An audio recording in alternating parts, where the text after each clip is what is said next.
ಸವಿ ಕನ್ನಡ 1ನೆಯ ತರಗತಿ ಭಾಗ 1 ಇದರಲ್ಲಿರುವ ಪಾಠ 7 ಕೋತಿ ಮತ್ತು ಅಳಿಲು.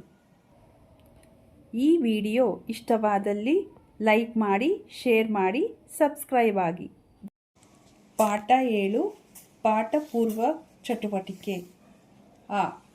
ಚಿತ್ರಗಳನ್ನು ತೋರಿಸಿ ಪಕ್ಕದಲ್ಲಿರುವ ಪ್ರಶ್ನೆಗಳನ್ನು ಕೇಳಿ ಮಕ್ಕಳಿಂದ ಉತ್ತರ ಪಡೆಯಿರಿ. ಮೊದಲನೆಯ ಚಿತ್ರ. ಈ ಪ್ರಾಣಿಯ ಹೆಸರೇನು? ಈ ಪ್ರಾಣಿಯ ಹೆಸರು ಮಂಗ. ಎರಡನೆಯ ಚಿತ್ರ. ಈ ಪ್ರಾಣಿಯ ಹೆಸರೇನು? ಈ ಪ್ರಾಣಿಯ ಹೆಸರು ಅಳಿಲು. ಮೂರನೆಯ ಚಿತ್ರ. ಈ ಚಿತ್ರದಲ್ಲಿರುವುದೇನು? ಈ ಚಿತ್ರದಲ್ಲಿರುವುದು ಆಲದ ಮರ. ನಾಲ್ಕನೆಯ ಚಿತ್ರ. ಈ ಚಿತ್ರದಲ್ಲಿರುವುದೇನು? ಈ ಚಿತ್ರದಲ್ಲಿರುವುದು ಜೋಕಾಲಿ. ಪಾಠವನ್ನು ಓದಿ ಹೇಳಿ ಮಕ್ಕಳಿಂದ ಹೇಳಿಸಿ. ಮೊದಲಿಗೆ ಈ ಪಾಠವನ್ನು ಓದುತ್ತೇನೆ, ನಂತರ ಅಭ್ಯಾಸ ಪ್ರಶ್ನೆಗಳಿಗೆ ಉತ್ತರಗಳನ್ನು ಹೇಳುತ್ತೇನೆ. ಒಂದು ಕೋತಿ ಮರದ ಮೇಲೆ ಕುಳಿತಿತ್ತು. ಆ ಕೋತಿಯ ಬಾಲ ತುಂಬ ಉದ್ದವಿತ್ತು. ಅದು ನೆಲದವರೆಗೆ ನೇತಾಡುತ್ತಿತ್ತು. ಒಂದು ಅಳಿಲು ಕುಣಿದಾಡುತ್ತಾ ಅಲ್ಲಿಗೆ ಬಂದಿತು. ಅದು ಕೋತಿಯ ಬಾಲ ನೋಡಿತು. ಈ ಜೋಕಾಲಿ ಎಷ್ಟು ಚಂದ ಎಂದು ಯೋಚಿಸಿತು. ಕೋತಿಯ ಬಾಲ ಹಿಡಿದು ಅಳಿಲು ಜೀಕತೊಡಗಿತು. ಕೋತಿಗೆ ಕಚಗುಳಿಯಾಯಿತು. ಅದು ಕೆಳಗೆ ನೋಡಿತು ಮತ್ತು ನಗುತ್ತಾ ಹೇಳಿತು, ತಂಗಿ, ಏನು ಮಾಡುತ್ತಿರುವೆ? ನನಗೆ ಕಚಗುಳಿಯಾಗುತ್ತಿದೆ. ಆಗ ಅಳಿಲಿಗೆ ಗಾಬರಿಯಾಯಿತು. ಮಂಗಣ್ಣ, ಇದು ನಿನ್ನ ಬಾಲವೇ? ಜೋಕಾಲಿ ಎಂದು ತಿಳಿದು ಜೀಕುತ್ತಿದ್ದೆ. ನನ್ನನ್ನು ಕ್ಷಮಿಸು ಎಂದು ಹೇಳಿತು. ಬಾಲವನ್ನು ಬಿಟ್ಟಿತು. ಅಳಿಲು ಓಡಿ ಹೋಗಿ ಮರದ ಕೊಂಬೆಯನ್ನು ಏರಿತು.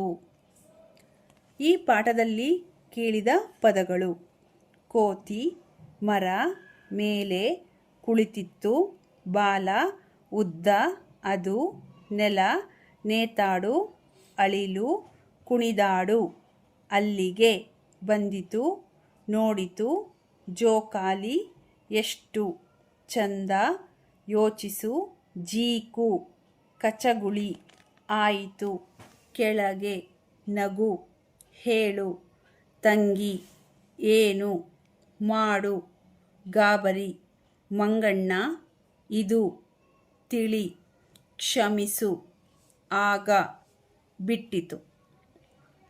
ಪದಗಳ ಅರ್ಥ: ಗಾಬರಿ ಅಂದರೆ ಹೆದರಿಕೆ, ಕ್ಷಮಿಸು ಅಂದರೆ ಅಪರಾಧವನ್ನು ಮನ್ನಿಸು. ಅಭ್ಯಾಸ ಪ್ರಶ್ನೆಗಳು.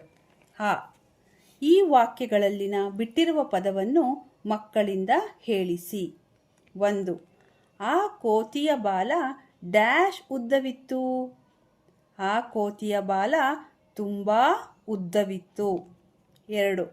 ಒಂದು ಅಳಿಲು ಡ್ಯಾಶ್ ಅಲ್ಲಿಗೆ ಬಂದಿತು. ಒಂದು ಅಳಿಲು ಕುಣಿದಾಡುತ್ತಾ ಅಲ್ಲಿಗೆ ಬಂದಿತು. 3. ಕೋತಿಗೆ ಡ್ಯಾಶ್ ಆಯಿತು. ಕೋತಿಗೆ ಕಚಗುಳಿ ಆಯಿತು. 4. ಮಂಗಣ್ಣ, ಇದು ಡ್ಯಾಶ್ ಬಾಲವೇ? ಮಂಗಣ್ಣ, ಇದು ನಿನ್ನ ಬಾಲವೇ? ಮಕ್ಕಳಿಗೆ ಪ್ರಶ್ನೆ ಕೇಳಿ ಉತ್ತರ ಹೇಳಿಸಿ. 1. ಕೋತಿ ಯಾವುದರ ಮೇಲೆ ಕುಳಿತಿತ್ತು?